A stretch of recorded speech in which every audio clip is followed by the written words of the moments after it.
This is episode 294 of the Seahawkers podcast. I'm Brandon Schultz of the Military Seahawkers. And joining me, my good buddy and Montana Seahawker, Adam Emmert. Holy crap, Brandon. Tons and tons and tons of crap to talk about today. Like, we probably shouldn't even waste an instant here. It's going to be a full show.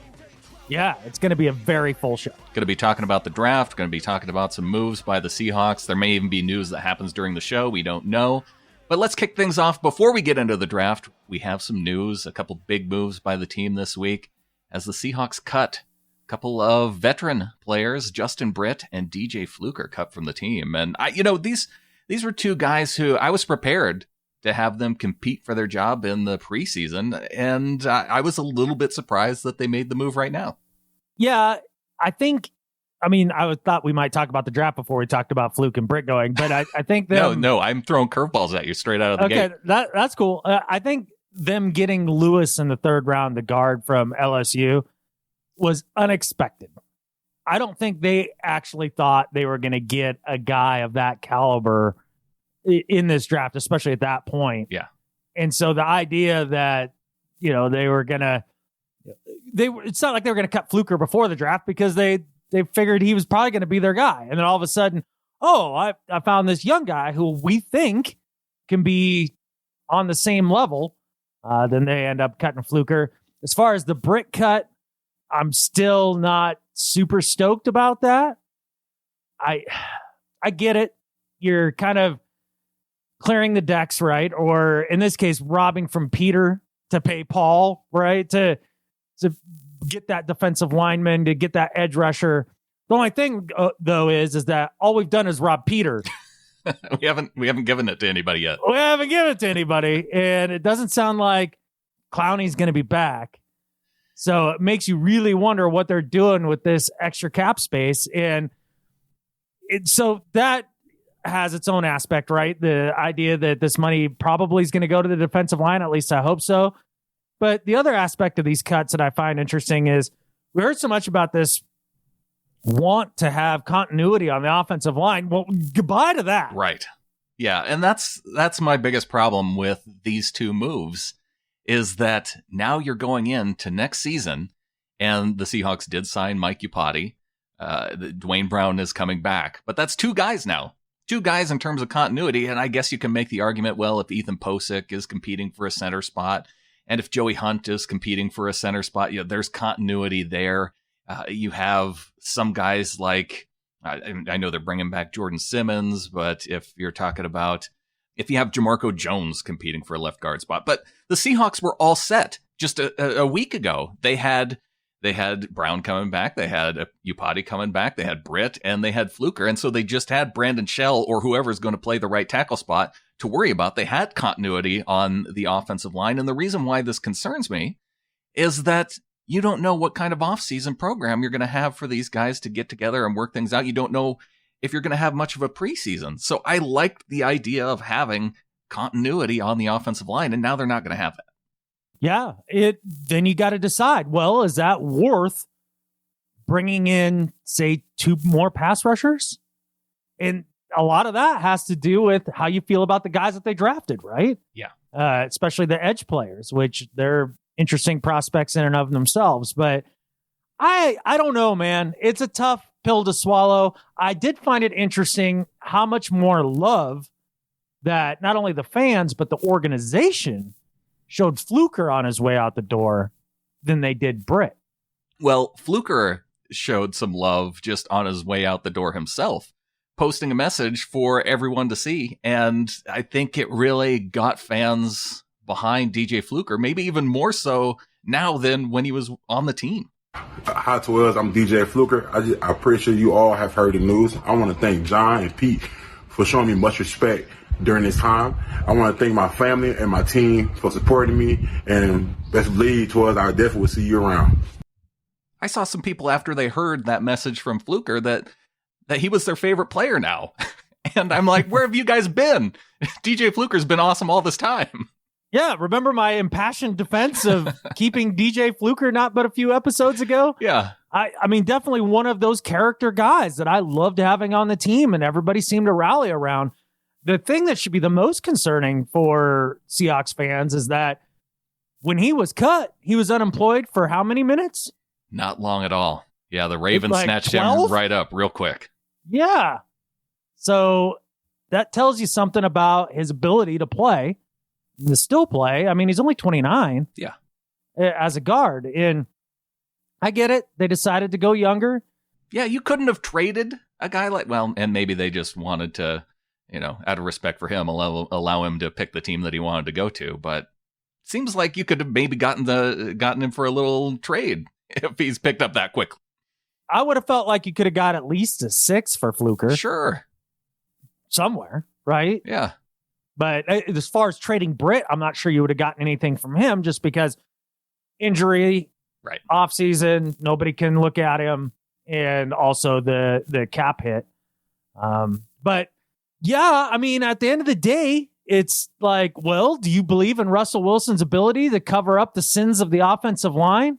If you do, then maybe this is the way that you would go about trying to fill out the rest of the roster, meaning exactly the defensive edge and even defensive interior.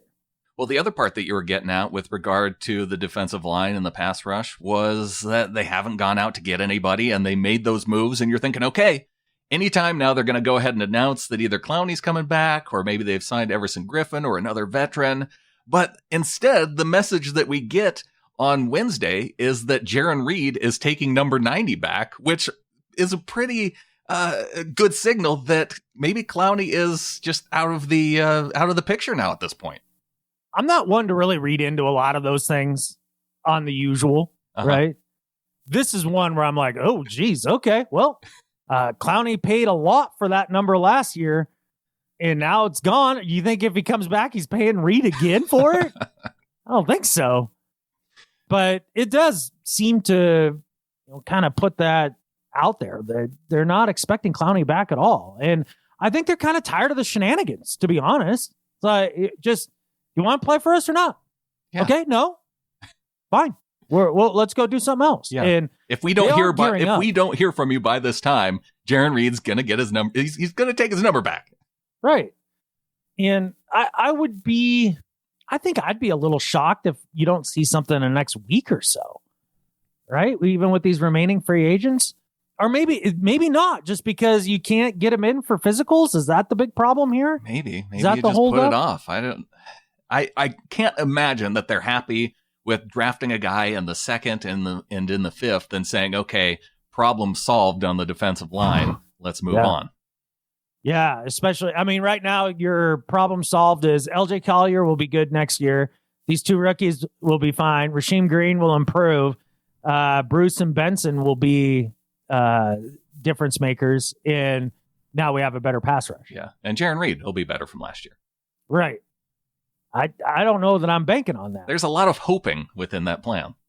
Right. Without any proven commodities. And I don't think that that's the way they're going to roll, because one of the things about this draft is it kind of pointed to the idea that they're in win now mode. Well, I'm curious to hear from you then why you get that impression that just based on how the draft went that they are in win mode right now. Because I mean, I feel like they should be, but I don't know if I necessarily got that impression just based on the particular draft picks.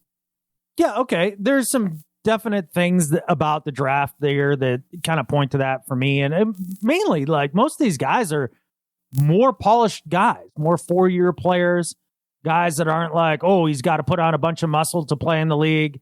Not like, this is a real developmental pick, short of their first pick. Everybody else seemed to be like a guy that they kind of look at and go, oh, they could come in and they could do this and this right away. And to me, that's what kind of pointed to that. Well, let's go ahead and run down the draft, and let's start off with one of the things we always like to do. The Seahawks put out the draft calls of the players as John Schneider's giving them a call, and you get an idea for the type of guy they are. You get you get to hear their reaction at them becoming an NFL drafted player, and we have a few of those. I think we have 4 out of the 8 Seahawks picks, but we do have the first round pick. And Jordyn Brooks, the linebacker from Texas Tech, was the first one taken by the Seahawks off the board. They stay put at number 27, the first time they've stayed put in the first round since 2011, back when they took James Carpenter, and there was some reasoning for that. But let's hear General Manager John Schneider giving Jordyn Brooks a call. Hello? Hey, is this Jordyn? Yes, sir. Who is this? Hey, Jordyn, this is John Schneider. I'm the general manager of the Seattle Seahawks. Yes, sir. How you doing? Did you say Bobby Wagner was a guy you looked up to in your interview? Oh, hell yeah. Yeah. Are you cool if we Yes, select sir. you? If we select you right here at 27? I'm more than cool with it. Dude, we're really excited, man. Bring that toughness and that grit and all that speed, brother. Yes, sir. Yes, sir. Okay. Congratulations Thank to you so you and your much. family, man. Yes, sir. Thank you. And be safe, and look forward to seeing you soon. I'll give you a call a little bit later. Coach Carroll will be giving you a call, and the defensive coaches will call you after that, okay? Yes, sir. Thank you so much. Oh, man, so excited for you. And we're really excited for the Seattle Seahawks, too, but. I can't wait, man. I can't wait. All right, let's let it rip, buddy. Yes, sir. Okay, enjoy your time with your family. Yes, sir. Thank you. Okay. First thing about every one of these calls and every one of these draft picks, as we go through and we talk about them all, I like the dude. Oh, yeah. Every one of these guys. The dude, right? Well, and that's one of the things that I think that we also need to keep in mind that, a lot of times going into a draft, you're looking at a guy just based on his play on the field, right? And that's how all these guys get ranked in terms of draft analysts. But when you consider the team and trying to build a culture, they're looking at, will this dude fit in with this other group of dudes, and will they all get along well? Right. Definitely an important part of things. Also, just the mental makeup to persevere and get better in the NFL, because it's not a cakewalk coming from college to the NFL. No, it's a full-time job, as it turns out. It is. And so every one of these draft picks has some of that grit that they've always talked about and looking for. And I think that's great. So with that said about every one of these guys, let's talk about each one of these picks specifically, and starting with Brooks. In the moment, that might have been one of the bigger head scratchers I could come across, right? Every single year with the first pick, I feel like. But you talk about the way that John Schneider sees things in tiers, right?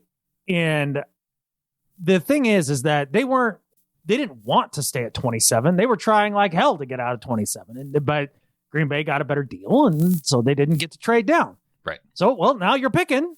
So out of the guys that are left, now you look at those tiers of players. Now, I think one of the things you notice about the draft is they drafted for need from second round on. But with their first pick, and this is something they've done traditionally, they're going to choose the best guy on their board. Because, as you get into the third round or so, like the talent all is kind of about the same as far as the physical attributes for the most part, right? I mean, we're talking in platitudes here. But as far as the elite athletes and that sort of thing, those are your first round, early second round guys.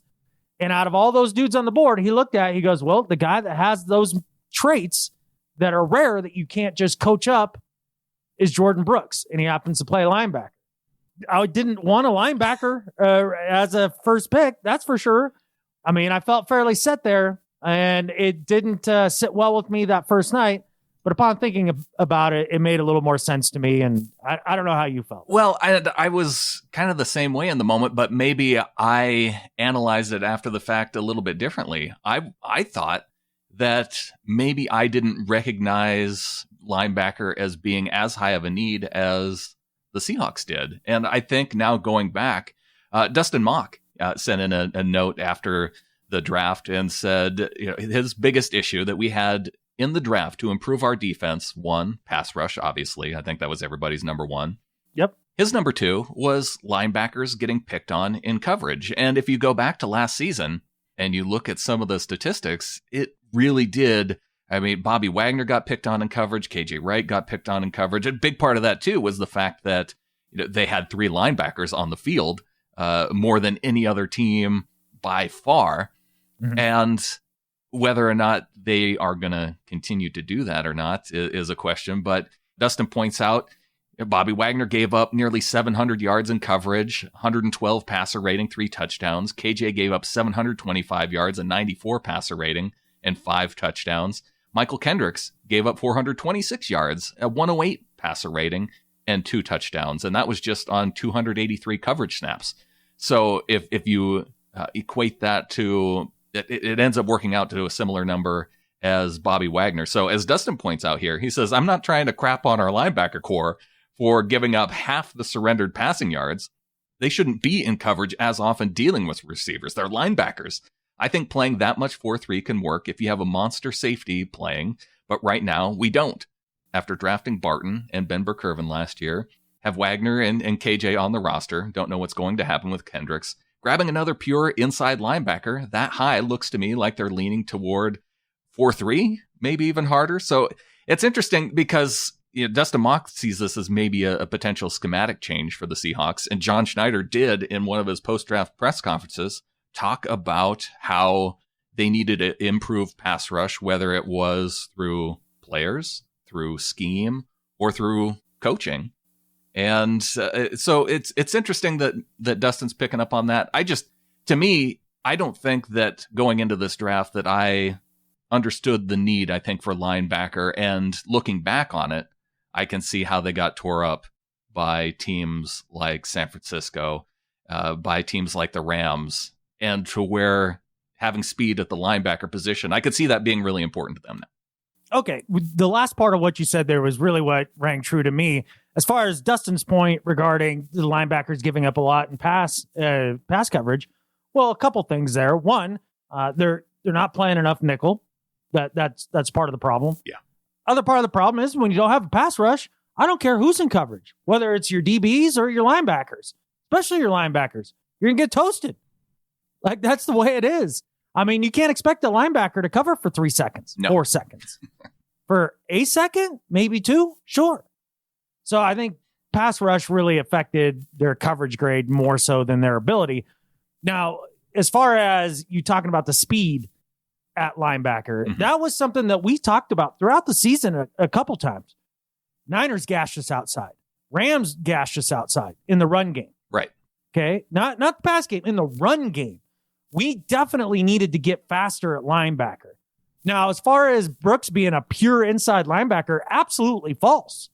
He played outside his previous 2 years before last year. Right. He's anything but a pure inside linebacker. And Samuel Gold actually did an excellent breakdown on YouTube, if you guys want to go and check it out, about his potential in pass coverage and some of the things that he does well in pass coverage. He's actually a decent man defender.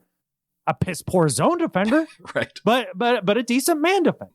So there's potential there. Also, one of the things I didn't realize was how many pressures he had throughout the season this last year as a blitzer. He's an excellent blitzer. He has a certain kind of vision that is pretty unique, I think, for vision and explosion. Yes. Because when he sees it, he goes, and he is so fast. I think he's a guy that can come in and play the Michael Kendricks position, a 1 to 2 down kind of linebacker. It's going to help. I don't know that, I mean, it's not that game-changing defensive end, but that guy wasn't on the board anymore either. So I don't know what else they were supposed to do. And then they tried to attack the deficiency at edge with their next pick by trading up and kind of getting what they felt was the best of that next tier of guys. Yeah, and a guy that it sounded like John Schneider was thinking had a pretty tough decision to make with regard to that 27th overall pick of whether or not he was going to take Darrell Taylor, who they traded up in the second round for, or Jordyn Brooks, who is the guy that they ultimately took. And it would have been interesting to see how everything fell had the moves not happened, with the Green Bay Packers moving up with the Dolphins rather than the Seahawks. It sounded like that trade was in place. And just with the fact that it came at the last minute, then there was nobody else. There was no other quarterback really on the board that anybody was willing to trade up for. Sure. So I don't think that the Seahawks really would have got a whole lot of value trading out of that spot as it was. The interesting question to me is the idea that Brooks was the third linebacker off the board. Isaiah Simmons went number 8 overall to the Arizona Cardinals. Not happy about that for me, with him being one of my draft crushy type players going in, and watching him go to the Cardinals isn't fun. But then Kenneth Murray of Oklahoma, he goes off the board ahead of Brooks. And Patrick Queen was a guy who came off right after Brooks going to the Baltimore Ravens. And the Ravens, everybody was projecting the Ravens to take a linebacker of some sort, whether it was Murray, whether it was Queen. And I even saw a CBS mock draft where they had Brooks going to the Ravens, interestingly enough. And it was the only one out there that had Brooks in the first round that I could find. But that was out there. And so he was on the radar for NFL teams in need of a linebacker. And when I went back and looked at Patrick Queen, looked at Kenneth Murray, and looked at Jordyn Brooks, I don't know if there's really that much difference. In fact, I maybe it's the bias after going back and look, but I like Brooks better than the other two guys. Right. Yeah. No, and it's a difficult position to really evaluate, especially if you didn't play it, right? Right. And it just depends on what kind of flavor you're looking for in a linebacker. They could have gone with Queen, and that would have been fine. They went with Brooks. I do trust them when it comes to linebacker evaluations. They've done a damn good job over the course of, the John Schneider regime here. Mm-hmm. So I'll trust the pick. And I do think it helps on defense. We went into this draft saying, do we need more help on offense or defense? And we've all agreed it's defense. That's where they went early and often. And I can't say that I'm sad about that. With the first two picks, they go defense, and the second pick that they made was trading up, as we mentioned, to get Darrell Taylor, the pass rusher out of Tennessee. And here was his call with John Schneider. Hello? Hey, Darrell. Yeah. Yeah, it's John Schneider with the Seattle Seahawks. We're on the clock right now. Yeah. Yeah, I'm the short, pasty white guy that you had lunch with. Yeah, I remember. Okay, buddy. Hey, we're gonna select you right here, man, and make you a Seahawk, okay? Okay. Come in here and kick some ass, man. Get after that quarterback, all right? Yes, sir. Yes, sir. All right. Congratulations, Yes, sir. my ready. man. Thank you. And heads up, because Coach Carroll's gonna be calling you here in a quick second, okay? Okay. Okay. Hey, congratulations, man. All right. Thank you. Okay. Now, whether or not you like the pick, you don't like the pick, what they did here is something that has worked out for them pretty well in past drafts. Trading up for DK Metcalf, trading up for Tyler Lockett. When they've traded up 4 guys in the second or third round, and I guess Cody Barton they traded up for in the third round, but he had some starting time last year. But when you look at some of those other guys, second, third round players that they've traded up for, they've turned out to be have a pretty big impact on the team. Absolutely. Jarran Reed, another one of those guys in the second round. There you go. There's no denying that track record. Absolutely not. And Darrell Taylor could very much be that guy. He could also very much not be that guy. Sure. Out of every one of these draft picks, after watching a bunch of this guy's games, I probably watched 7 or 8 of his games over the course of 18 and 19, 2018, 2019. I don't know what to make of it. Yeah, I really don't. Yeah. In 2018, I saw some flashes in just sheer dominance against Georgia, which is a big-time program. Yeah, Isaiah Wilson drafted in the first round. You saw him going one-on-one with him multiple times. A guy that had 80 to 90 pounds on him. Yeah, and then I see him dominate Kentucky, right? Yeah. Now, Kentucky, not a big-time program, so you're like, eh. But you see some of those big-time flashes, right, in 2018. And then I look at his 2019 stuff, and I couldn't think but if there was somebody else in his uniform. Like, there were 2 different dudes. Now, I understand he had the shin injury, but does a shin injury make it so that when the ball snapped, you're the very last person to get off the ball as your defensive lineman? Watch the BYU tape. Like, that was the first game I turned on to this guy. And I was like, what in the hell is this? The ball is snapped. Everybody is off the line, all of his teammates. And he's like a half a beat late on every snap. The effort was piss poor. A play would go away from him and he'd just stop running. Like, there was so much of that showed up on his film, especially in 2019, that I was like, who did they just trade up for? Then I started watching some of the 2018 stuff, a little more encouraging. I don't know, man. This is a very perplexing pick to me. And I was kind of curious to know when that stress fracture in his shin actually happened. And apparently he played all 13 games last year with that stress fracture. So if they're looking for a guy who's willing to play through an injury, they found a guy.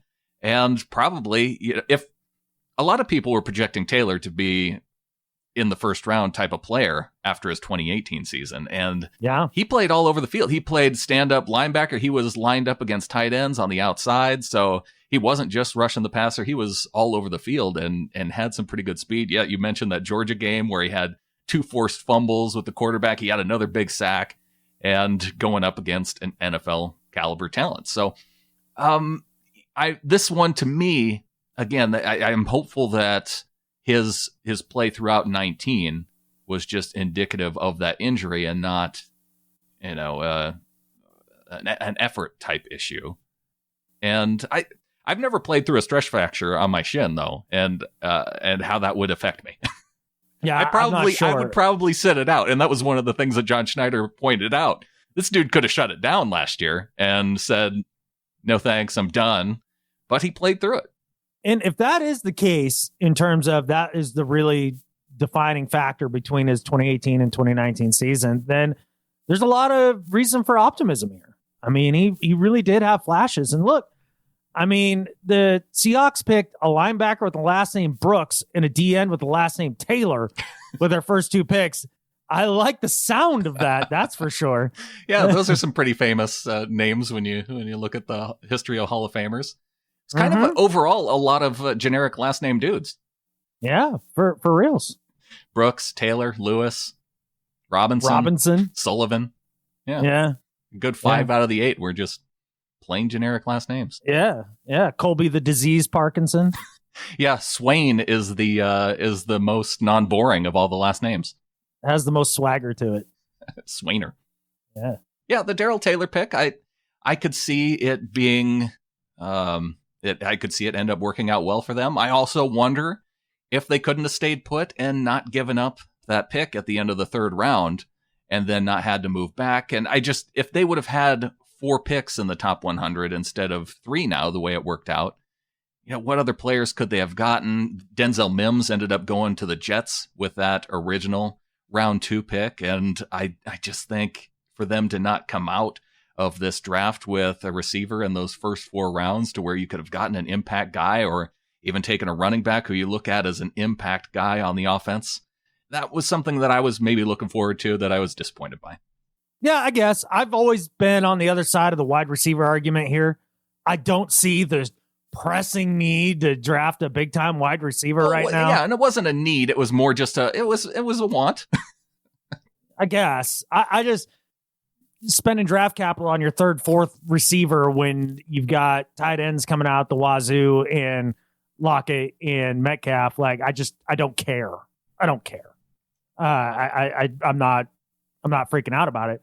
Thing is, I think they actually addressed that wide receiver position a little bit, and we'll talk about that here in a bit. But then they finally do take their first offensive pick and guard Damian Lewis. Hello? Hey, is this Damian? Yes, sir. Hey, Damian, it's John Schneider. I'm the general manager for the Seattle Seahawks, bud. What's up, Coach? How you doing? I'm doing good. Good. How's Uncle Bus doing? Bus Cook? He represents you? Yes, sir. He doing good. Good. Hey, man, come on. We're going to select you right here, okay? Yes, sir. Come on up and be a Seattle Seahawk, all right, buddy? Yes, sir. Thank you, Coach. Hey, man, we're super excited, okay, to have you protect our quarterback, man, all right? Yes, sir. Yeah, all right, we got the best in the league. Come on up and protect him, okay, buddy? Yes, sir. I'm ready, Coach. Okay. Nate, what's going to happen is Coach Carroll's going to be giving you a call here in a minute, too, okay? Yes, sir. All right, bud. Hey, congratulations. Thank you, Coach. Okay, take care. Yeah, John Schneider now, coach, so that's cool. It's funny, though, because apparently this is a theme, particularly with LSU guys. Maybe LSU guys are trained up to call everybody coach. I want to come back and talk about Lewis, but I have the other call from Stephen Sullivan of LSU, who was taken in the 7th round. I heard this was the gem of all the calls. Are you really, you want to do it now? I kind of want to break it out now. Okay. Should we save it? I don't know. I haven't heard it. I just heard, I did not listen to any of these on purpose because I know how much you love them. And I wanted to have a fresh reaction for you on the show. Okay, because I do have a lot of thoughts about Lewis. And I don't have a whole lot of thoughts about Sullivan, but I freaking love this phone call. Okay. Hello? Stefan. Yes, sir. Hey, it's John Schneider with the Seattle Seahawks, man. How you doing? Good. We're getting ready to select you right here, bud. Man, Coach, don't play with me, Coach. No, I am. I'm the GM for the Hawks. You're going to come be with the Hawks, okay? Don't play with me, Coach. Go ahead, man. Coach, don't play with me, Coach. Coach, don't do it to me, Coach. Please. Please don't play with me, Coach. What's that? You playing? No, we're selecting you right here, buddy. Turn it in, Matt. Turn it in, Matt. We got you, dog. You're coming to Seattle. Yeah, buddy. Oh, let's get to work, Coach. Let's get to work, buddy. All right. Get to work. Hey, everybody's fired up for you. Let's go. Let's get to work. We're fired up for you, buddy. Let's go. Let's go. Let's get to work, Coach. I'll see you. Hey, put my name up there. Put my name up there. They're gonna put it up. Hey, Coach Coach Carroll's gonna give you a call in a couple minutes, okay? Yes, sir. All right, bud. John Schneider has been called coach by both these LSU guys now. Well, you got to imagine that. I believe most of the coaches do the calls, don't they? Not the GMs. It could be. I don't know. And not only that, I mean, your head's in 1,000 places when you're getting drafted. I mean, how often in college do you talk to a front office guy? Yeah, somebody who's not a coach. Never, because the coach is the GM. Right. And so when somebody says, I'm the GM, I mean, to them, that might as well mean coach. Sure, yeah. I get it. I love that call, though. That guy who's ready to get to work. And the reason why I love it is that Stephen Sullivan was drafted at number 251 overall. And there's 254, 255 guys. Getting down to the nitty gritty. Getting down to the nitty gritty. And there's a lot of people who make the case that, if you're one of these last few guys taken, you're going to be upset to go in the final 4 or 5 picks because then you don't get to decide. One of the things about making it through the draft and being an undrafted free agent is that now you get to pick what city you might want to live in if there's a few different teams that are calling you and where you want to make that decision to go to. Not for Stephen Sullivan. He was fired up to get drafted. Yeah. Well, number one, to get drafted, and then you heard him say Seattle, like as in, oh my God, yes, for sure, yes, please, let me go there. So very cool with Sullivan, and they do. Although he has the tight end as his position at LSU, they ultimately drafted him to be a wide receiver. It sounded like, and maybe this was where you were thinking addressing the wide receiver position, but. Nope. Well, we can move on from that. One of the things, though, that came out in the press conference was just how much input that LSU's coach, Ed Orgeron, had with Pete Carroll. And it makes a lot of sense considering that the two of them coached the USC national championship teams in 2003, 2004. So definitely a good pipeline for information there from LSU type guys. And that's kind of what has me most fired up about this Damian Lewis pick, the guard from LSU, because Lewis ended up being the first guard taken off the draft board in the 3rd round. And how many times have the Seahawks drafted just a straight dude at guard? It's been a while. It's been a minute. Especially this high. Yeah, I've definitely begged for such things, right? Right. And a guy that really does have the type of game that fits well with what we want to do. A road grader type guy. Basically a younger DJ Fluker. I mean, it's really who you're getting there. And they're obviously high enough on him to get rid of Fluke, create that cap space, and hopefully bring in another edge guy. I'm fired up about it. I mean, I saw one of the guys, that Strong Opinion Sports guy, Zach, I think is his name, on YouTube. He's like, they didn't draft an offensive lineman again. I don't get it.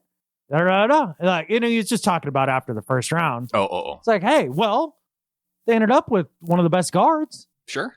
From the draft. I mean, that is something there. And it's exciting. I'm looking forward to it. And I'm happy that as I look at this and just what they've done throughout the offseason, what have they focused on? Offensive line, defensive line.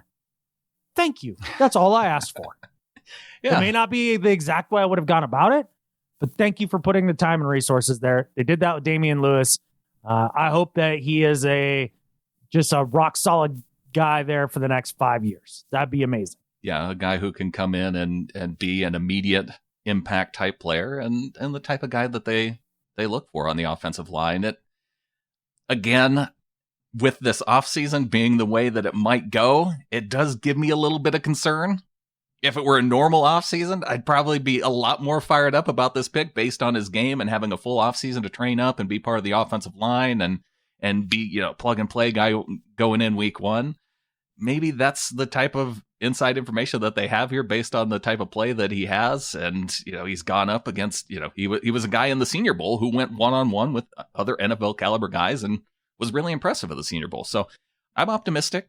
And I feel like that's how I've been coming away with these first 3 picks. Well, that's one of the things that Corbin Smith from Seahawks Maven has made a big, big, big deal about, was that all these guys were so pro ready because of Corona, right? Like that's why they drafted all these guys, is because of the offseason and all that. And I honestly disagree. I think they drafted all these guys that are as close to NFL ready as a rookie can be, because their quarterback is in the prime of his career.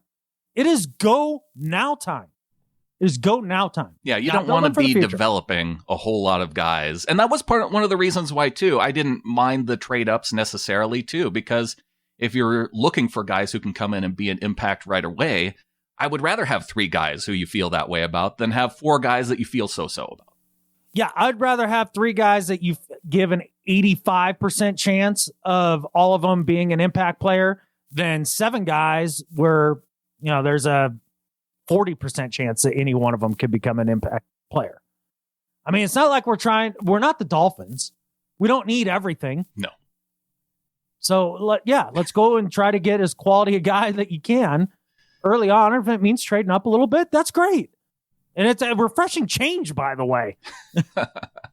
Yeah, staying put in round 1, trading up in round 2, and they moved back in round 3 a little bit. Probably had just a number of guys they could have taken, which allowed them to move back and still get any number of guys with that number 69 pick. So I don't have a problem with that. They ended up trading with the Carolina Panthers, and they get another pass rusher out of the deal by picking Alton Robinson early on in the 5th round.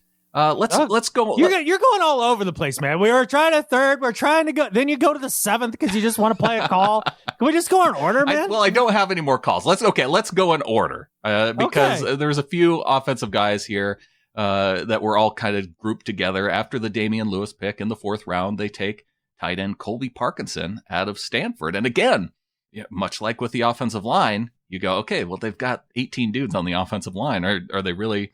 Although they could have drafted a tackle, and I would have been okay with that too. I kind of expected a tackle more than a guard, but you got 4 tight ends, and we joked about how there's maybe a lack of maturity in the tight end room, and maybe Colby Parkinson, being a Stanford guy, can come in and add some maturity to that group. Well, hopefully he has the same hair as Luke Wilson, so hopefully his maturity is a little higher. He's got some outstanding hair. His hair is better than Luke Wilson, I think. More body. Yeah. So I watched some Colby Parkinson, and I came away with it just, Yeah. I mean, it's cool. He can box a dude out in the end zone, and he can catch back shoulder fades. That's it. And he's not a blocker. If you're having him play that Jimmy Graham role without... Why are we doing anything in a Jimmy Graham role again? Well, he worked out in terms of offensive production. It was just that he couldn't block, and that maybe the salary issue was more right. It didn't fit. It didn't fit with our scheme. Ultimately, it didn't equate into high level winning football.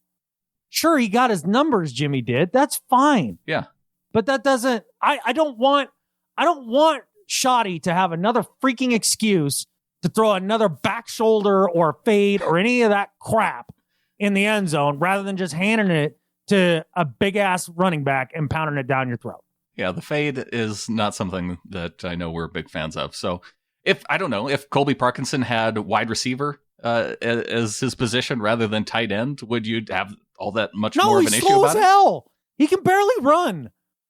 I have zero interest in a tight end that can't block. It's one-dimensional. It tips your hand. Yeah. It's funny that this was, a lot of people's favorite pick. Yeah, I don't get it. I don't get it. Yeah, in terms of scheme fit, maybe just not what the Seahawks look for, but 6'7" dude, 250 pounds. Awesome. I'm sure Luke Wilson's not that great of a blocker either. I know. So I know. Watch out, Luke. I think this guy may be coming for your job. He's got your hair. Fine. He's got a couple inches on you. Yeah. In better shorts. I mean, depends on how you define better. I mean, probably longer. Not like a gigolo from a 70s movie. Next up, DJ Dallas, running back out of Miami. and not a guy with a whole lot of production during his time in Miami, but fits a lot of those Seahawks type traits that Seattle looks for at running back. And I went back and watched some of this guy's tape, and he has that physical kind of running style that I think the Seahawks look for, and probably, considering all the other running backs who had come off the board early on, one of the few guys probably left that fits what Pete Carroll tends to look for in a running back. Was Travis Homer a game changer? Oh, no. I think this guy will be more than Travis Homer. So why would his backup be a game changer? I don't know. I watched DJ Dallas's stuff. Yeah. And he's a slow version of, and not as powerful, of Derrick Henry. He's not shifty at all. He doesn't really have any speed, and he's not particularly powerful. I mean, he'll take on a hit, but it's not like he's mowing dudes over. This was my least favorite pick by a lot. Yeah. No, I get we needed depth at running back. I get that. I liked his Florida game. That was his most fun game to watch. Yeah, the funny thing is that we ended up drafting another player from that game that's far more impressive. See, now I feel like you're trying to goad me into jumping forward and skipping over Alton Robinson with their 5th round pick, 148 overall, the pass rusher out of Syracuse. Yeah, he was interesting. I liked his get off a little better than Taylor's. Kind of a bigger dude, more in the Mike Bennett kind of frame, Rasheem Green. Mm-hmm. I think he can absolutely be a rotational depth guy right out of the gate. No doubt about it. I loved his effort. He had a good game against Clemson, and Clemson being one of the big time schools right now. I thought this was one of their bigger steals of the draft. For the team to find a rotational guy who can come in and give you that kind of, I mean, that's what you're looking for in the 4th, 5th, and 6th rounds and beyond. Yeah, if you can get that, you're doing great. Yeah. Yeah.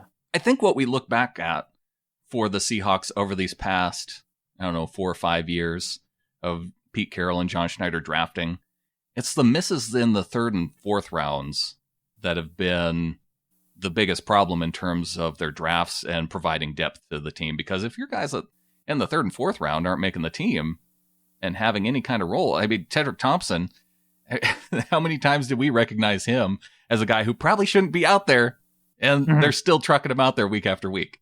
Yeah, whether it's Amara Darboh, Tedrick Thompson, right? Like the 3rd and 4th round hasn't been super kind to him, but they make up for it in the 5th and 6th somehow. And so it all buffs out. It'd be nice if they did a little better. I do think in the 3rd round this year, they really nailed it with Lewis. I mean, look, and a lot of people be like, well, they drafted Russ in the 3rd. Yeah, I know. But we're talking overall. Well, and that's been 8 years. And it turned out that was the last time that the Seahawks got an F grade in the draft. And I see Roto World came through for us and gave Seattle an F for this class. In the fantasy draft? I don't know. Well, is Roto World a fantasy site? It said fantasy draft. The link that you sent me, it just said fantasy draft at the bottom of it. And I was like, oh, you mean to tell me the fantasy guys didn't like the draft? Well, no catfish. Yeah, because we don't draft for fantasy points, okay? I didn't take it as an article that was just basing their grade off of fantasy points because, if you draft linebacker, edge, and guard, probably not going to have a whole lot of fantasy points out of those positions. No. But I'm jumping ahead now to draft grades, and we need to get to Freddie Swain, who was the 6th pick taken, 214 overall, wide receiver out of Florida. Yeah, I really like Freddie Swain. Yep. I actually think he has a chance to beat out either Ursua or Dorsett for that slot guy. Mm-hmm. He played all over the place. They did all sorts of cool things with him. He just didn't have a quarterback. Yeah. Florida hasn't had a quarterback since before Tebow. I mean, Tebow wasn't even a quarterback, right? Yeah. So I actually really like Freddie Swain. He is very smooth. He runs good routes. He's got impressive speed. Has decent hands. Has fine size. I like that pick. I like his attitude too, man. This might be my like draft guy from this year. Like every year we have like the one guy that you're really kind of pulling for. Yeah. Mine was Marquise Blair last year. That didn't work out too well for me. Didn't work out awful. No, I just didn't get to see him on the field very much. Right. He got hurt. Yeah. Yeah. I'm kind of excited about Freddie Swain. Out of all the guys that I like the most, I think, out of this draft class, I think it's Damian Lewis for me. Yeah, I totally get that. But in terms of personality, too, Stephen Sullivan out of LSU, he, not just his draft call, just listening to his post-draft press conference, too, with the media, he just seems like a cool dude. So I didn't look into his story because I figured you'd bring it up, but apparently he has a phenomenal story. Yeah, I haven't gone all into his backstory yet. Oh, that's usually your deal. See, I didn't do any of that on guys this year because I was leaving it for you. Well, yeah. The thing is with the draft, it got so much into a lot of these guys' stories anyway. So with the first 3 picks, I kind of knew about them, and now I haven't gone. I want to do individual episodes for each one of these guys where I really dig into the backstory and listen to their entire press conferences and do all that. So no, I haven't gotten into Sullivan yet, but I'm just excited just based on his presence in his press conference call. I'm kind of with Bill Simmons actually about the draft coverage. He was talking about how somehow the draft has now turned into a Sunday feature piece on every dude, right? Like you'd open up the Sunday newspaper or just the front page is like some glowy feature of like, your local pumpkin gardener or whatever it is. And that's how it is with every one of these dudes now. It's like, I wanted to hear some more football stuff. How do these guys fit in? When Jordan Love is selected, he's like, I want him to go full first take. Get every dude up there. Like, what does this mean for Aaron Rodgers' future? I want to hear that for the next 25 minutes. Yeah. And instead, you're hearing about, well, he stubbed his toe in the 3rd grade. And then he, like, who cares? Like, come on.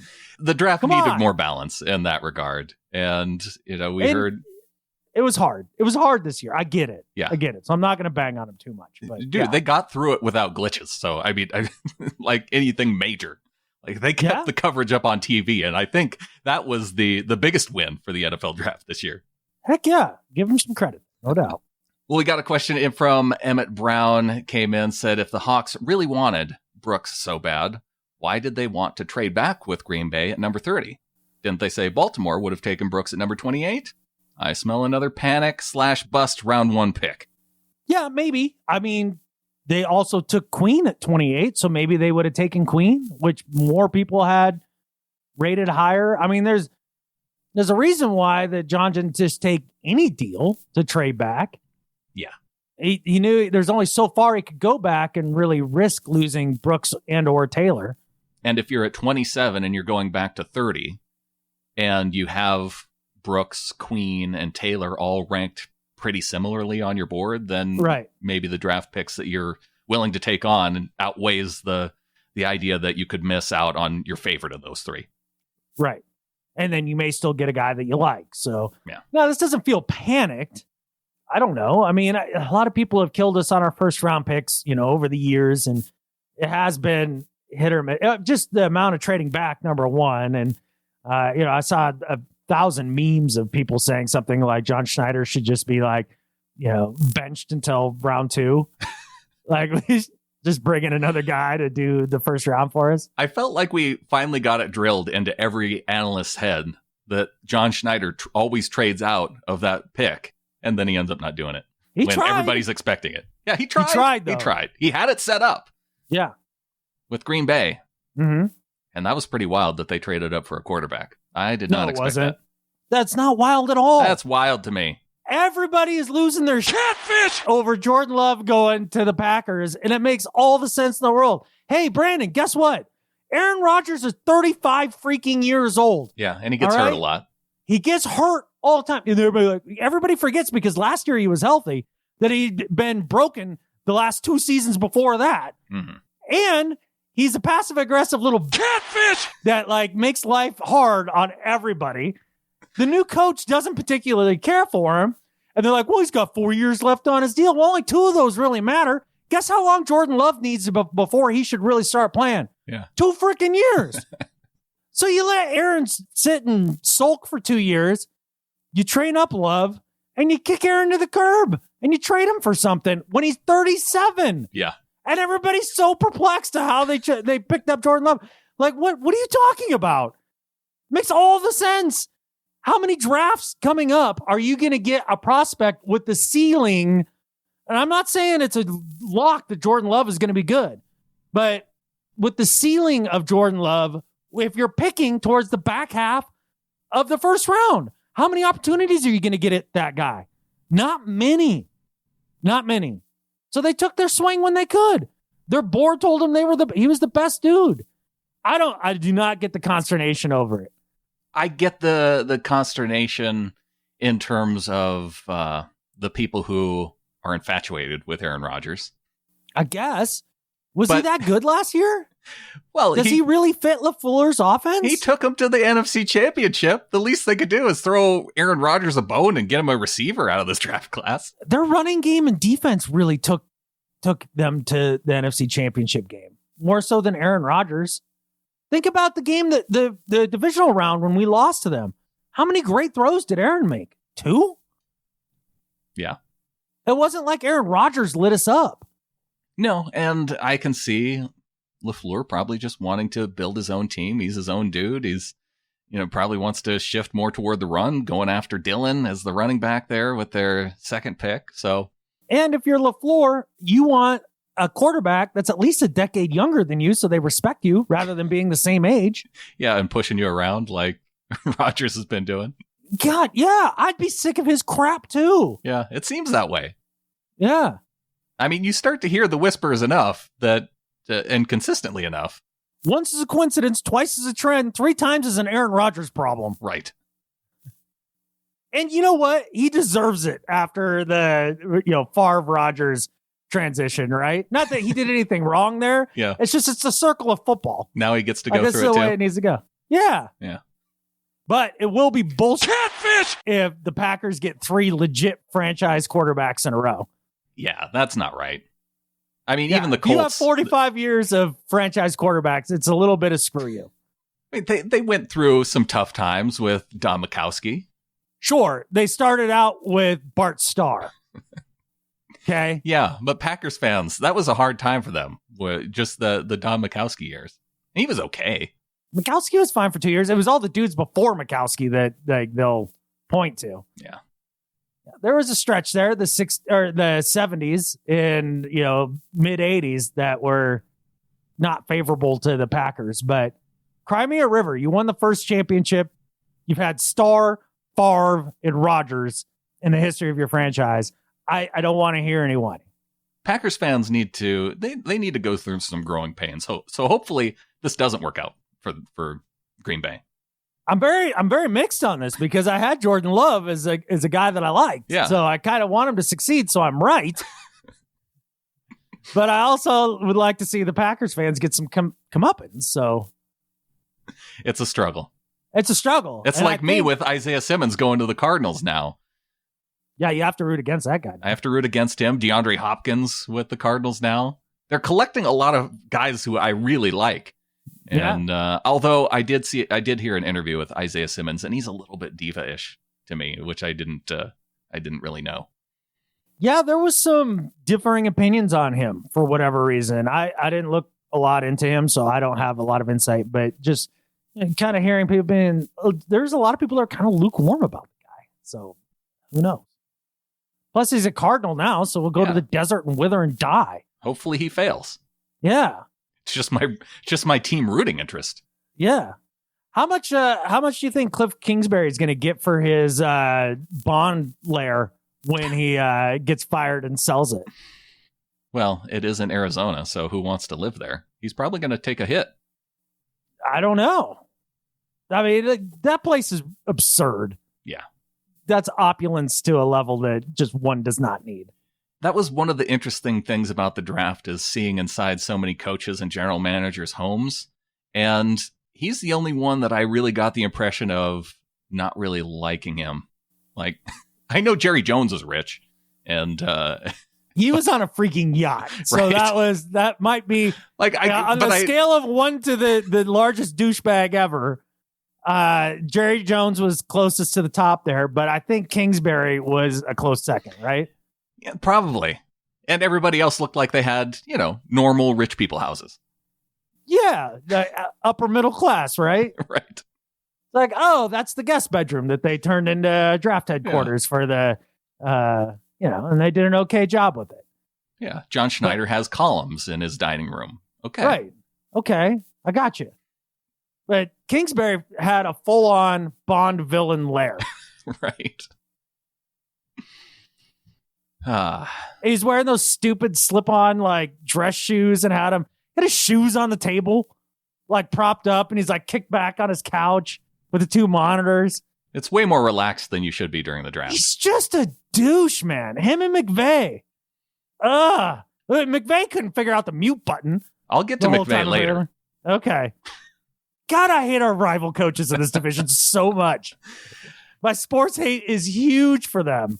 I hate the rival coaches, but unfortunately, I feel like I'm starting to build some respect for the 49ers as an organization, which I don't really care for.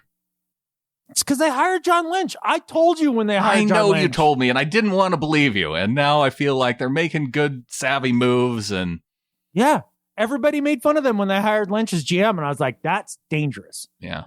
It's like he knows stuff.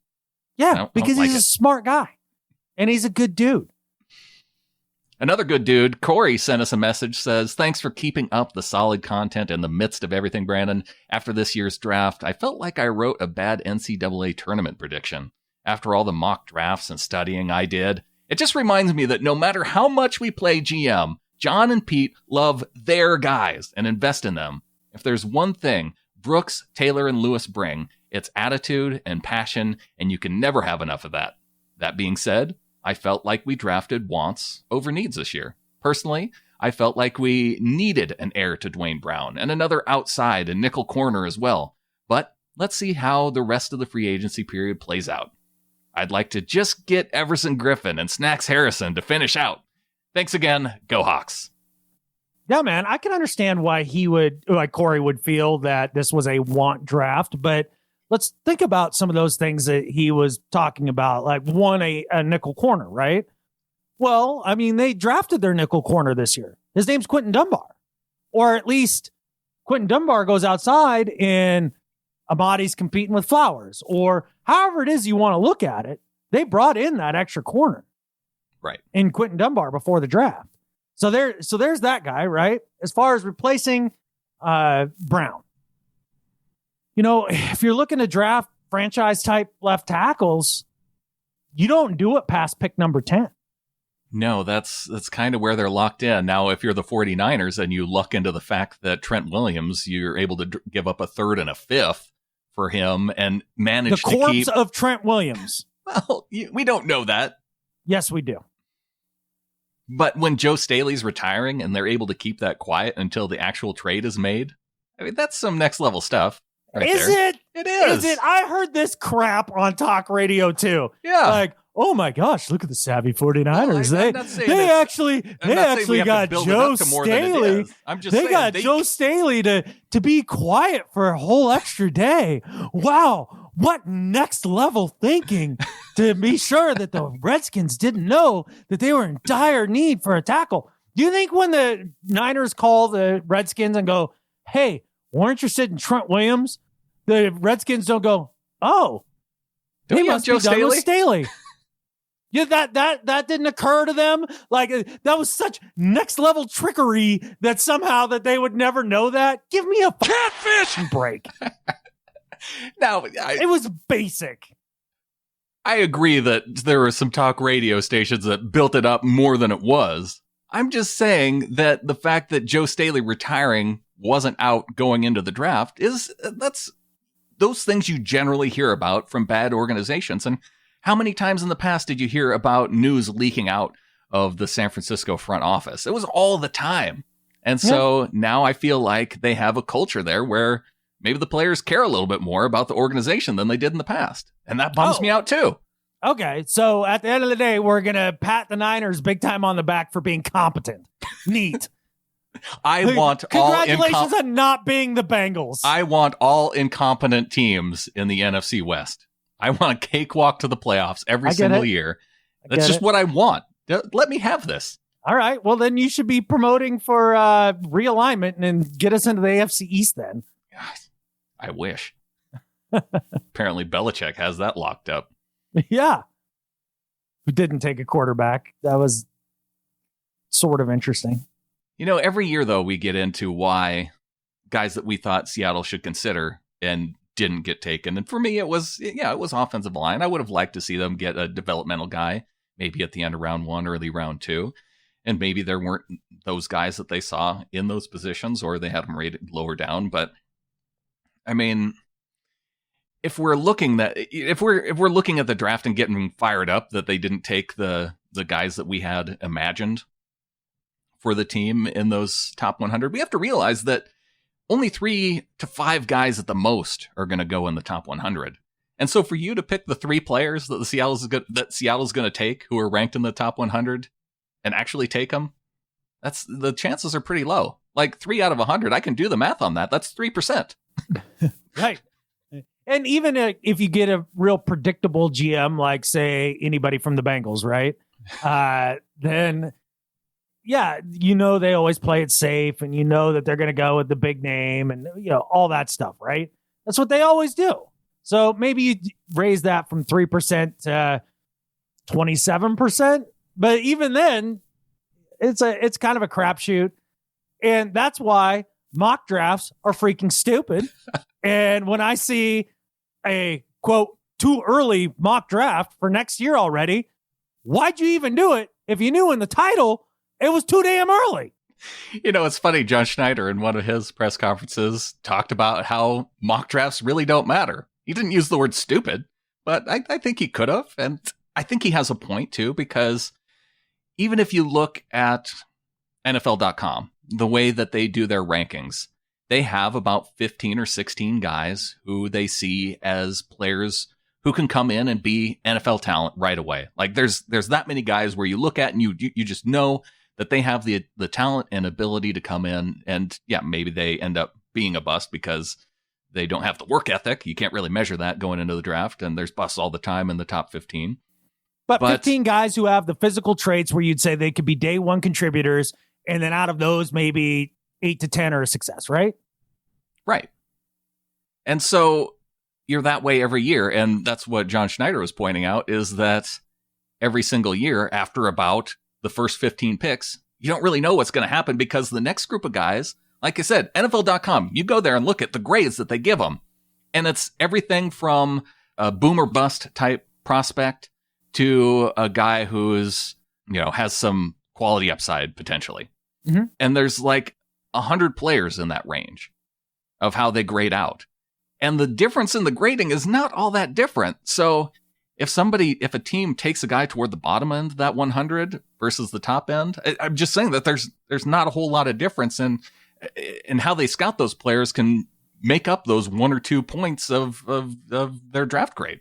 Of their value, right, on the board. The draft value. That's what we hear that every single year, that the Seahawks didn't get enough value out of their picks. I don't know. Did they get their damn guys? Like that's all I care about. Yeah. The idea of this isn't 1992 anymore. Like Jimmy Johnson reinventing the board and having, the formula for what picks are worth what, and pulling off the Herschel Walker heist. That's 30 years ago, people. Like that doesn't happen anymore. Mm-hmm. And that's okay. Okay, that's fine. It's a new era when it comes to the draft. And I could care less about, where they got a guy. Did you get the guy that you wanted? Like that's the number one thing. And, you speaking about the grades, I mean, just look at Jordyn Brooks, a great example of this, right? Almost every other report that you read was guy couldn't, cover anything. Like he's the biggest liability in coverage that you could absolutely ever have in the linebacker position. And then you see Sam Gold's breakdown of what he did in Texas Tech earlier on in his career before his coaching change his senior year. And he actually was pretty decent in coverage in a lot of aspects. You mean all Sam had to do was go back and watch tape from the year before rather than 2019? I wonder if any other NFL teams thought about doing that. Apparently not. Or draft analysts. I bet the teams did. I bet the teams did. So you got to kind of sit and wonder, like, okay, How much of these draft experts' opinions do you really value? And that's a hard thing to know. Like, how much of it to take as a serious evaluation, and how much of it to take of, holy crap, they had to go through 400 players and they wrote up Jordyn Brooks' second half of his evaluation 3 beers in, with his wife nagging him about how he, never spends enough time with the kids. And you know what I'm saying? And like, that's just oddly specific. Just sits and it types in, just random draft speak off of watching, a half of a game. And I think that happens more often than not. Oh, I'm sure. With a lot of these guys. So that's why I don't get too caught up in the draft hype beforehand, as far as who's good, who's not good, and like, let's figure it all out. I kind of wait till guys get drafted by our team, take a look at them, try to make my own opinion, and go from there. Like, everybody, oh yeah, Darrell Taylor, that was a steal. Okay, cool. Like, I'm excited when I go turn it on. Then I turn it on and go, is it? Yeah. I would much rather do that than just read these draft reports, take it as the gospel, and never look at things with your own eyes. Hey, if you have the time to go through all the players and decide who's good and not good, then I can definitely, I see the value in that. I like having guys like Rob Staten and EJ Snyder on to talk about what they think of particular guys, because that's what they're doing. And they have that the way interest in the time, and that's great for them. Yeah. The draft grades, though, Dave Bloomquist points out, even though I was not super happy with a couple picks, I always find draft grades laughable. You can only get a high grade if 1, you pick high, 2, you make a lot of picks, 3, you pick 1 to 2 fantasy football friendly players, and 4, you pick guys that the writers have projected to you. There it is. That is the key to getting a good draft grade. It's funny how many people gave the Vikings this amazing draft grade, right? It's because they had like a zillion picks from like round 5 on. Yeah. And it's somebody, I don't remember who it was that had made the point, one of the talking head guys. And he's just like, how many of those are going to hit? Maybe 1? Yeah. Most John likely Schneider 0? said, well, maybe they won't have to do, UDFA. They won't have to spend their time doing UDFA calls. Yeah, exactly. So. Because they don't need to bring any in because they made so many draft picks. But how many of those guys are actually going to hit? And you give them an A? What, just because they made a bunch of picks? That's what I mean. You have to have a lot of picks to get a high grade. Hey, one area that the Seahawks did grade out well, PFF said the Seahawks got the second best undrafted free agent, signing quarterback Anthony Gordon from Washington State. Okay. Am I supposed to care? We got a high grade in one spot. That makes up for the F that we got from Roto World. Yeah, I saw that they had signed Anthony Gordon as somebody who will ride the pine, and that's neat. He's not Russell Wilson, so why do I care? I'm going to see, 19 games of Russell Wilson. I don't need, I'm going to see 19, 20 games of Russell Wilson. I don't care about Anthony Gordon. He I can't. He ranks right up there with every other backup quarterback in Seattle. That's exactly right. Well, every third stringer. Third string. Yeah. Because everybody knows. Healthy Russell Wilson, injured Russell Wilson, third string QB. Right. Just so we're clear. Exactly. That is the depth chart. For all the new listeners who are tuning in for some post-draft QB1, coverages. Healthy Russ. QB2, dinged up Russ. QB3, doesn't matter. Yeah, that's when you start rooting for a high draft pick. Hey, at least it's a short drive for Gordon from Pullman. Yeah.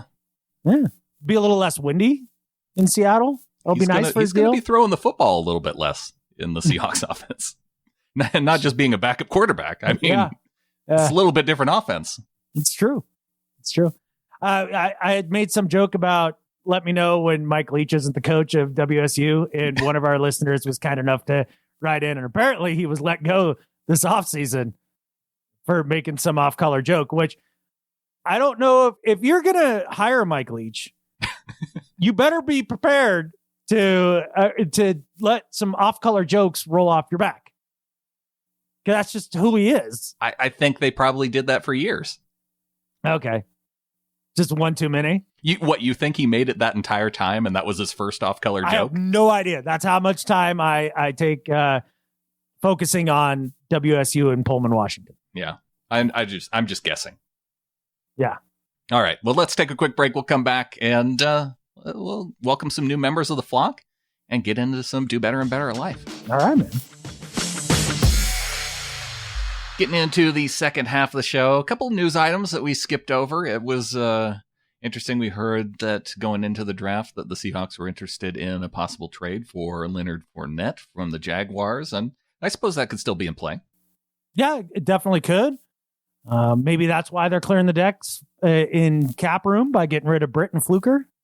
I would guess that if they were going to pull a trade and use that cap room, I would guess that's more on Ngakoue than Fournette. Yeah, but Fournette doesn't. I think his cap space is $4 million for next year. So with the drafting of Dallas, right? Like you've got 4 dudes now for the backfield in Penny, Carson, Dallas, and Homer. Yeah, I don't see them going after Fournette now, which I kind of liked a little bit ago, but maybe not. I could still see them making a move. I don't see Homer as a guy that you have to go into the season with. If he gets cut for somebody who's better, and your team's better, I guess.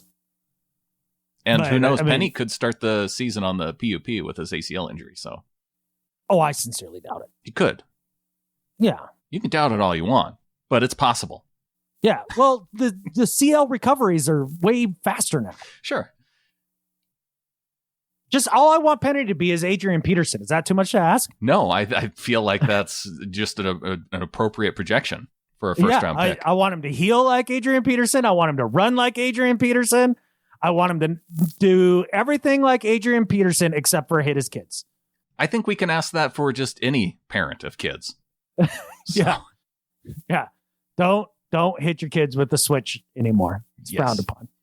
It does remind me, though. I one time at my daughter's grade school, I walked in one day and it was wear jersey to work day. Yeah. And the person who was making that was right there as the kids were coming in had on her Adrian Peterson Vikings jersey. And this was not too long after Peterson was in trouble for this. And it was a little disturbing to me that the first person walking through the door at school was wearing an Adrian Peterson jersey. It's bad optics at the very least. It is. Yeah. I feel like if you're a person who works at a school, like maybe you just retire that jersey for a little while. You can go with somebody else. Yeah. Kirk Cousins, Everson Griffin. There you go. Because otherwise you'd have to wear a Cousins jersey. Yeah, that seems a little gross. Yeah. Bring back your Brett Favre jersey. It's fine. There you go. All he did was enormous amounts of painkillers, and kids know about that stuff. Plus, although if they do have the Favre jersey on and the painkillers and everything, the pills, do you worry that they're just gonna Benadryl the shit to your kids and so they take a nap, they have a nice cushy afternoon? I guess I wasn't concerned so much for the switching at kids at school either. No. Other news for the Seahawks. Joey Hunt, David Moore signed the restricted free agent tenders. Here's an interesting news item. Percy Harvin wants to return to the NFL. Good luck with that. Yeah. Who's taking a flyer on Percy Harvin? Watch him go to San Francisco and be good. Nope. No, they won't take a flyer on him. Yeah. If I had to pick a team in the NFC West that would actually pick him up, who do you think is more likely between the Rams and the Cardinals? The Rams. Yeah. Yeah. They just got rid of Cooks. They're kind of depleted, as far as weapons. He wouldn't cost you anything. No. Sean McVay, I'm sure, thinks he can handle Percy Harvin. I feel like he'd fit better in the Cardinals offense, though. I don't think he fits in any offense anymore. No. So how broke is Percy Harvin? Yeah. That was sad. That was where my first thought went, too. Yeah. I mean, hopefully he's just developed a love for the sport like he misses it. Yeah, no, that would be great. I do not wish for him to be broke, but usually guys who have been out of the NFL for a while and made significant money, yeah, you do concern yourself with that. Yeah. All right. Let's bring things up a little bit. Let's get John the Bar Davidson in here. Oh, okay. It's been a minute. I figured we'd hear from him after the draft here. You know we're hearing from John after the draft. Yeah. Says, hi, you two, and I hope you are keeping well and safe. I sat through the whole weekend and waited and waited and waited. I don't know if it's with being cooped up at the moment or I was hoping for the best. I'm usually upbeat and optimistic about the Hawks, but I can describe the draft and free agency in one word. Underwhelming. Every year I feel like we have a shot at the big one, but as I send this on a Tuesday night at 8 p.m., I don't feel we have one this year. I'm saying this because after cutting Fluker and Britt, we may have something up our sleeves. I really hope so.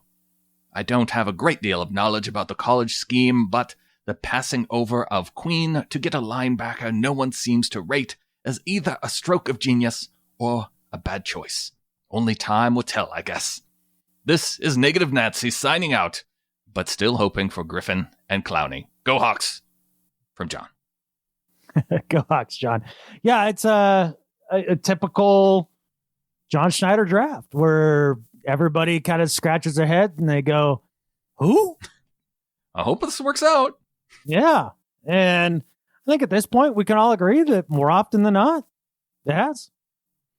I hated the penny pick more than the Brooks pick. Let's put it to you that way. Yeah, you really did hate the penny pick. But I thought you were in on the Jonathan Taylor idea. Or one, oh no, Edwards-Helaire.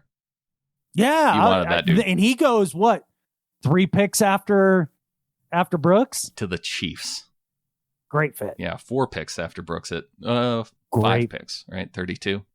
Yeah. Yeah, the Chiefs get the first running back off the board, drafting with the last pick in the first round. Yeah. And I wouldn't be upset if I were a Chiefs fan about that. Well, and the thing about the Chiefs, too, I think I've heard that they're bringing back 20 of 22 of their starting players from their Super Bowl year. Yeah, it might be more like 19 after Breland just got busted. Oh, yeah. He even had an interception in the Super Bowl. Yeah. Well. Yeah. Just don't go driving around with an open container and some weed in your car. That seems like a bad idea. You'll be better off for it. Yeah. Oh, and have a driver's license if you do try to do it. I don't know. At that point, really, is the driver's license not having that the worst of your problems? It might be. Yeah. Because he had less than, he didn't have much for weed. It was just like, just a tiny bit. Whatever. Yeah. All right. So then they had a drink open in the car. Don't drink and drive. That's stupid. Yeah. But yeah, I don't know. Maybe the passenger was having a beer. You never know, right? Was there a passenger in the car? I will say, I don't know. I will say that in Montana, especially on float days, like if you're got the raft out and everybody's going to go and float the river, right? And you have 3-4 people on your raft, whoever's driving is not drinking, right? But everybody's about ready to go and hang out on the river. There might be a couple people in the car having a beer. There might be. It's not unusual in Montana. That is not unusual in Montana. I'm just trying to maybe give Breland the benefit of the doubt. Maybe it was a float day and he had a load of people in his car. Yeah, somebody else was pounding a beer. And if that's the case, the person with the driver's license should have been driving. That would have been smarter. Because then, you know what? Then you have the built-in excuse of being like, okay, well, I guess I have to drink on the way to the float trip because I forgot my driver's license at home. Yeah, I mean, clearly I can't drive. You're like the guy who doesn't bring your credit card to the restaurant. It was like, oh, I'd get this, but I left my wallet in the car. Sorry. You're the opposite. You're the opposite of the designated driver. You're the designated drinker at that point. Right. Whatever it was, Breland screwed up on this. Yeah. Oops. That guy needs to do better. Yeah, he does. Some people who don't need to do better, they're doing just fine. They're helping support the show. Welcome to the flock. To a number of folks this week. We'll start off with a guy who's already been welcomed as a member of the flock, but came in with a donation. Steve came in via Zelle with a $50 donation. So thanks to Steve and an ITM to Steve as well. He knows what that means. All right, cool. I appreciate it a lot. I'm not on the inside club here, so apparently happy ITM to you and stuff. Whatever, fine. You've listened to the show. It's in the morning. You've listened once or twice. It's not that big of a deal. Yeah, I know what show you're talking about. Adam Curry. Adam Curry and the other dude who's in California. Yeah, that show. Yeah, that show. God, why am I No Agenda blanking on the name of it? There it is. Yeah, Steve knows that show. No, well, Steve knows all the good shows, it sounds like. Taylor Shea, welcome to the flock in at 12:12. So Taylor coming Nice. in. I don't think we've seen Taylor in the Facebook group yet, though. So come on in. No. Yeah. Hurry up, Taylor. Jesus. Jesse Aney came in at 12:12. Also dropped us another $144 donations. I forget if I'm overpaying you guys, but I don't care because you guys are the best. Finger guns. Double finger guns, and I think you hit it just right. You're definitely not overpaying. Never, ever, ever. just keep writing them checks. He's caught up now, though. Jesse's caught up from all the years from listening back all the way to the first season. So, holy crap! Really? Yeah. Okay. He's been coming through with like the 144 donations for the periods of times that he missed over the years. So there we go. I like the retroactive makeup for being a freeloader. Yeah. Being a retroactive freeloader, not being a retroactive freeloader. That's what it would be, right? Exactly. One of the two. Yeah. There's a lot of pick one. Too many qualifiers in there for me to follow. But I don't know. You start dealing with space time and like it just all gets convoluted. Thomas T is in at $3. Welcome to the flock to Thomas. Welcome, man. Hopefully we'll have a season so we can do pick'ems, and you'll be in that Patreon only pick'em league. Absolutely. We also have some people to thank for some raises over this past week. Jose Miguel Quintero came in at up to 12:12, and we talked to Jose as part of our live stream. We did. That was really enjoyable. I wish my internet had been less stupid that day, and I could have spoken with him more. Yeah, you had internet struggles that day for sure. Maybe it was because your computer wasn't plugged all the way in. Does it have anything to do with the internet connection? I mean, power's important for the computer. I guess. The internet dropped out as soon as your cord got unplugged when I was talking to you earlier. Yeah, well, that's because I was moving stuff. That we all know that you don't move anything, you don't change anything, and then everything works. Don't update anything. Ivy Nelson Groves gave us a raise up to 12:12. Ivy was a helpful part of our conversation on the live stream as well. I would like to think of her as more of like a draft guide in the sense of like keeping us all.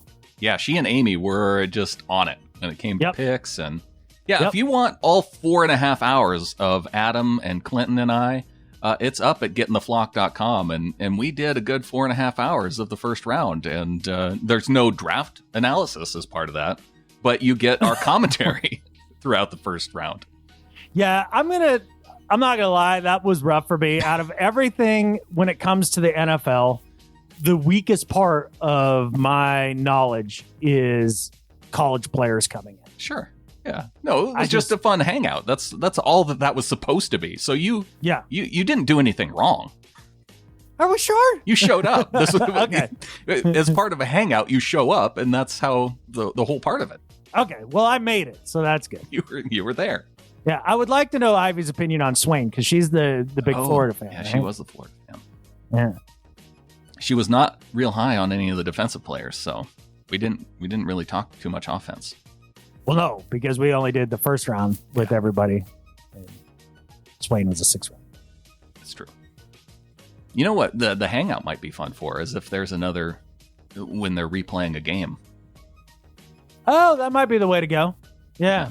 I wonder if there's a way to get it so that we're all more or less synced up. Within a second or so. Yeah. Right? If that was one of the hardest parts about the draft is that Clinton and I were behind you and then, all that stuff, right? Yeah. I wonder if it's just a private feed for just our members of the flock, if we could actually stream a game within the StreamYard so that everybody's seeing what we're seeing at the same time. I don't know. That'd be cool. Something to play with. Yeah. Also, raised from Full Calf Metcalf up to 12:12. All right. You got a fan of copyright infringement giving us a raise. Yeah, I like that. Yeah. Oh, that reminds me. Was that your brother? I no, I don't think so. If it were my brother, I think he would come in at the minimum amount because why would he need to give me a raise? Right. That's a good point. Or he could just like PayPal me a few bucks if I need it. Yeah, that's true. Okay. I don't know. I just thought maybe it was, trying to make up for, childhood or whatever. That wouldn't be enough. Okay. Some listener feedback last show, we talked about Skyborg. The yeah. Jonathan Stein came in, and his combo bad guy would be Blobocop. Not bad. Yeah, not bad. I don't think RoboCop was the actual villain, though. It was Clarence Boddicker. No, but he was at times morally ambiguous. RoboCop. Yeah, because he was now cyborg and stuff. And imagine a morally ambiguous blob with weapons like RoboCop. Right. Scary. Yeah. Isn't that technically just T2? Oh, yeah. It's already been done. Yeah, I guess so. All right. Which is, yes, terrifying. See, the villain I came up with, it was Hannibal 9000. Okay. I got the Hannibal part. Yeah, and Hal 9000 from 2000. I thought it was Hal. I thought it was Hal 2000. I didn't know it was Hal 9. Yeah, and he could say... I just knew him as Hal, to be honest. Yeah, so. That's true. I'm sorry. I do wish we could chat longer, Dave. I'm afraid I can't do that because I'm having an old friend for dinner. There you go. Yeah. Freddy Gruber. Imagine if Bruce Willis had to face off against Hans Gruber with Freddy Krueger claws. Okay. Not bad. Not bad. Sam Sullivan comes in with Predator. I think that was my favorite one. Yeah. What if in Jedi, Darth Vader had taken off the mask to expose a predator face underneath? How terrifying would that be?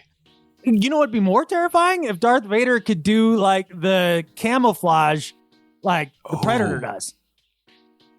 Yeah. Where you just like become the background. Mm-hmm. And you disappear. And all of a sudden just a lightsaber comes out of nowhere and just cuts you in half. Either one gives me nightmares. But he still couldn't hide the breath though. That would be the problem, right? He'd be all invisible, but all you just hear. Well, didn't Predator have kind of a noise that, like a kind of a clicky noise that he made there too? There was a purr type growl thing. Yeah. There we go. Yeah, that was impressive. Okay. I'm a little afraid now.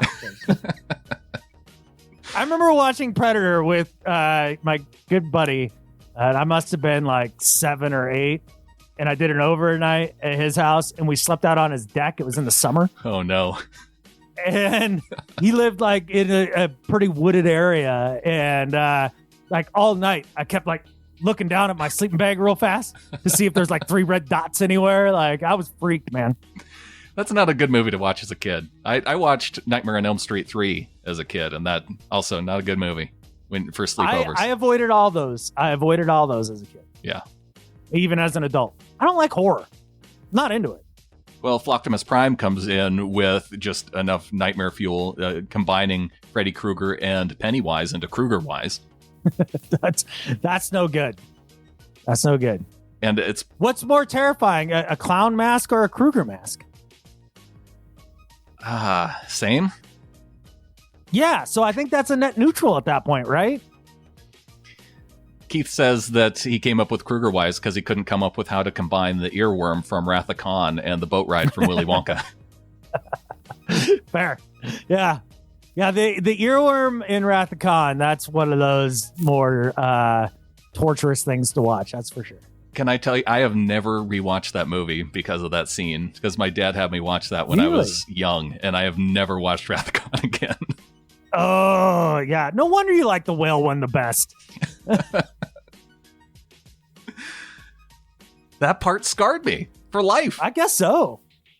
So yeah, I like the whale one the best. And then the remake, they didn't have the earworm as part of that one. No, not in the reboot. Yeah. Yeah. It's because they weren't stranded on that world yet. It was totally different. Well, no, it's like before that happened. It gave you an insight into why Kirk and Khan had the relationship that they did. See, I need to go back and watch the actual second one now. Then I would understand it, right? Yeah, basically, like Kirk strands Khan on the planet that he ends up on, And that's where the earworms come from, is that planet. Moving on.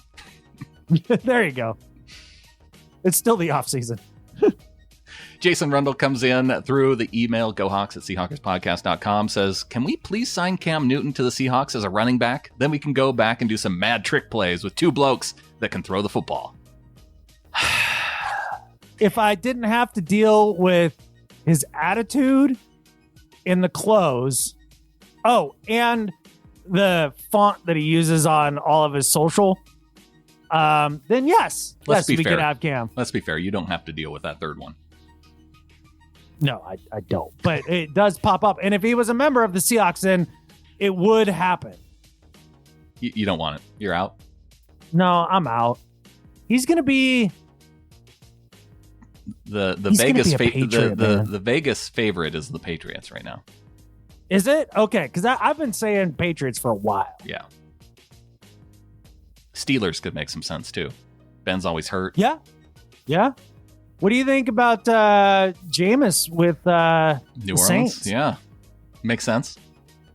Yeah, that was a backwards move for the Saints for backup quarterback. Rather than Teddy, yeah. Yeah. I've been telling people that I think Teddy might be the best quarterback in that division right now. No, I think with those weapons, I think Tom will be the best. It's still Tom? Okay. Yeah. I don't know. Put Teddy on the Tampa Bay Bucks. Oh, yeah. Teddy would be great. I mean, you got to take into account their situations, right? Yeah. Are you excited about, you think Gronk coming back is a big deal? It's kind of fun. I like Gronk. I like Gronk. It's fun. This is a guy that only scored 3 touchdowns his last year in the NFL. He then took a year off. He lost 20 pounds. And now he's got to come back and do it. No, I don't see him as being a big He'll have an impact. Weapon. But. Well, if you're sure, but why are you getting rid of O.J. Howard if you're the Bucs? Have they gotten rid of him? Well, there's all the articles about him on the trading block. Right? Yeah. Well, he was supposed to be on the trading block in the middle of the season last year. I know. What are you doing? Yeah, keep Gronk, Howard. I mean, if you're going all in on Brady, then go all in. I think you bring some familiar face for him to hang out with and have, so it's fun for him. Yeah. So when does Edelman get traded? Yeah, I don't. Maybe Edelman and Brady aren't all that great with buds, or that would have happened by now. BS. Edelman and Brady hang out in Montana together. Okay, that happens. Yeah. Well, then how come they haven't made that work yet? I don't know. Maybe because of contracts. There was a contract. They traded a 4th round pick to get Gronk for a retired, busted up Gronk who's had like 7 surgeries and 20 concussions. Sounds about right to me. And the Raiders and Seahawks swapped 5th and 6th round picks for Marshawn Lynch. Yeah. So it was hardly even giving anything up. It was like we got a little bit better draft pick. Right. Yeah. Didn't even get an extra pick. Yeah. So Patriots got to steal that, really. Yeah. Surprise. Oh, yeah. It was Troy that came in through Facebook.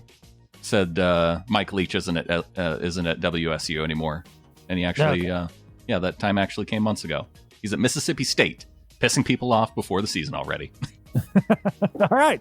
That feels about right. I appreciate Troy on the Mike Leach whereabouts update.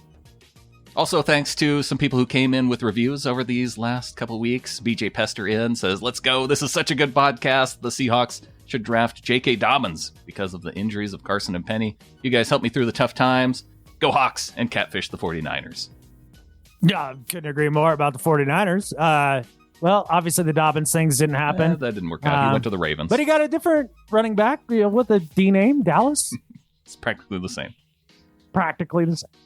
Bandicoot 1913 comes in, says, great show. Brandon and Adam are hilarious. Great info. And talk about my team. Go Hawks. Hey, man, I appreciate that. Now, is Bandicoot a real thing, or is that just a video game like thing? Isn't Crash Bandicoot a video game character? Do you think there's an actual critter out there called a Bandicoot? I think there's a 50-50 shot. I want to know what you think. I think there is, or it's a mythical beast, much like a Sam Squanch. I feel like you're trying to have the best of both worlds here. Well, yeah. Real or not real, Adam? Answer the question. Oh, not real. Bandicoots are a group of about 20 species of small to large-sized terrestrial marsupial omnivores in the order of Parameliomorphia. Oh, well, there you go. All right, so they're definitely real. They're Australian There's 20 and versions. New Guinea type mice. I thought they were marsupials. Yeah, they look mice-ish.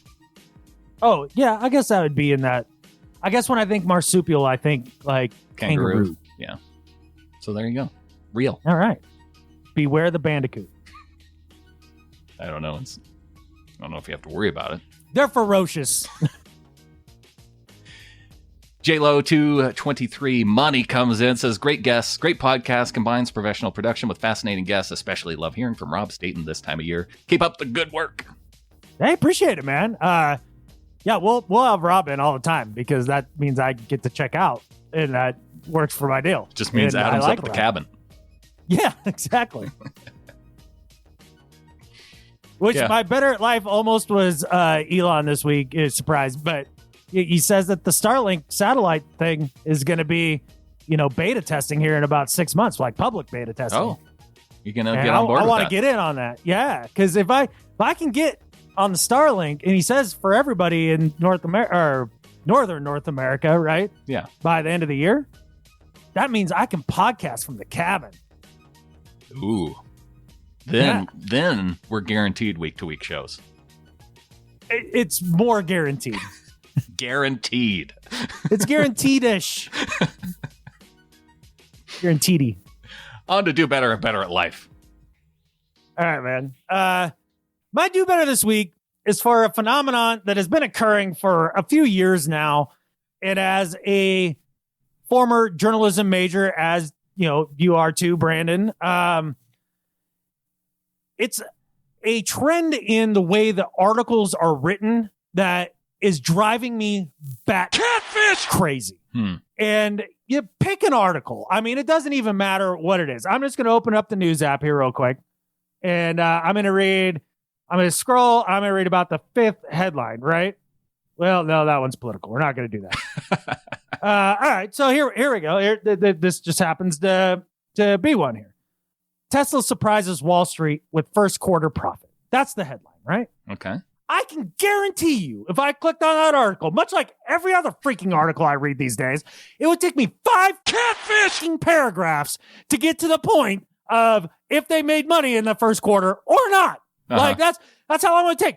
The inverse pyramid of writing style where you get to the catfish point has all but disappeared in the age of the internet. And I don't know why. Maybe it's just because it's not a newspaper anymore, so you're not constricted by freaking, space anymore. But these writers think that we want to listen to their flowery prose for 5 catfish paragraphs before you get to the freaking point. I got catfish to do. Write the article, get to the point, get the catfish out, and do better. Adam coming with the inverted pyramid heat this week. It drives me insane. If I have to read more than 2 paragraphs to get to the meat of the article, I'm seething every time. I like the ones now where you go to the website and they have like the TLDR version right up top with bullet points. Yeah, and then that's lazy too. Like, I mean, I get the bullet point thing. It's basically the print journalism version of the 30-second soundbite, right? Yeah. Boom. All right. You don't get any context. Now, I don't need 5 paragraphs to set up the context of something, right? Give me like a paragraph with a little bit of context. Mm-hmm. Give me the point, and then provide me with even more context after that if I choose to go any further. Yeah. But this writing style where like everything is literally the front page Sunday feature from your local newspaper type style where it's 5 pages of just fluff. I'm sick and tired of it. The thing that bothers me, and I thought you might be going with that particular headline, is the editorializing within headlines. Like if you were to click on that article and find out that there wasn't an expert saying that they were surprised about whatever the situation was, and they went ahead and put that in the headline, there's a lot of that going on too. There's a ton of that. Like, there's so many misleading headlines, and you click on it thinking, like, I'm trying to think of an example, something of, well, so-and-so said this, right? And you click on the article, and it's like, yes, technically they said that, but if you put it in context, look at the whole thing, like, come on. Like, it's just, you're being clickbaity. Too much clickbait. It's the clickbait, and then they bury the lead, and just to keep your eyeballs on the page longer? That's one of my favorite things about having a subscription to The Athletic is that you don't have to worry about clickbait. You don't have to worry about pop-ups. That website for sports stuff is for sports top notch. Yes. Yeah, I'm with you on I don't know where I go for that for regular news, though. I have yet to find it. If there's an Athletic for regular news, I would like to know. Just the straight spit. Yeah. Quick and to the point. Factual. That's all I need. Factual. Exactly. Yeah. And don't look at things through the prism of left or right. Like maybe look at it through the prism of up or down. If the logic reasons it up and it makes more sense, then that's something I'm going to go with. Give me the facts and let me work it out. Yeah. If the logic and reason brings your point down, then that's the way I'm going to go. But yeah. Well, my do better this week is for an NFC West rival, Sean McVay. After he learned about the Trent Williams trade, Sean McVay was asked about how he felt about the situation, knowing that the 49ers, Joe Staley's going off in retirement, but here's the 49ers. They have his backup immediately, and it's a potential Hall of Fame talent in Trent Williams. He's multi-time Pro Bowler, multi-time All-Pro. And so the quote that we got from Sean McVay is that he saw that trade and he said, I'm going to go need to drink a couple of more beers. Thanks for reminding me. So Sean McVay's immediate reaction to a trade within an NFC West rival, it wasn't that, here, I need to go and I need to get to work and get better. No, frat boy McVay is going to pound beers instead. Hey, Sean McVay, how about instead of slamming beers after your team in your division improves, you dial in on making your team better? You want to hear a coach who's up for a challenge, Sean? Listen to Pete Carroll. He gets fired up about going against a higher level of competition and wants to hit somebody in the mouth. Instead, you want to hit the mini fridge. Sean McVay, do better. So what I get out of this is that John Lynch makes Shawnee want to drink. Make Shawnee want to drink. Yeah. Yeah. I don't know. I mean, I maybe it was said in humor, but no, he was dead serious that he was going to go get hammered and probably turn his retirement papers in. He was going to go get hammered and put some more hair gel in. Yeah. That's what I got. Get that spiked up. Maybe go do some fist pumping. When I see the manscaping commercials, you think of Sean McVay? Imagine that they're targeting Sean McVay with those ads. There's some podcasts that I listen to that have different kinds of scaping going on. Yeah. And I don't know if I like those kind of podcast ads. Could you imagine if we had to do ads like that about trimming up? A little bit, because we've tried. And thanks to all of the little flockers that save us from having to do that. It makes life a lot better. Yeah. Well, we had the hair loss stuff. I guess we had the one ED ad that we did, and then they said, don't do that anymore. I didn't even think we were bad at it, but whatever. I know. I thought we worked it in with the whole breakfast aspect. We were being creative. Yep. Nope. Creativity. Yeah. That's whatever. I don't think we even finished off that whole ad campaign. I think they bailed out before the contracted end period. I don't think anybody was sad about that. And then I think we said, it's like getting an annulment rather than waiting to get in a divorce, Yeah. And I think that was our last ad campaign. I think it was let's not do that again.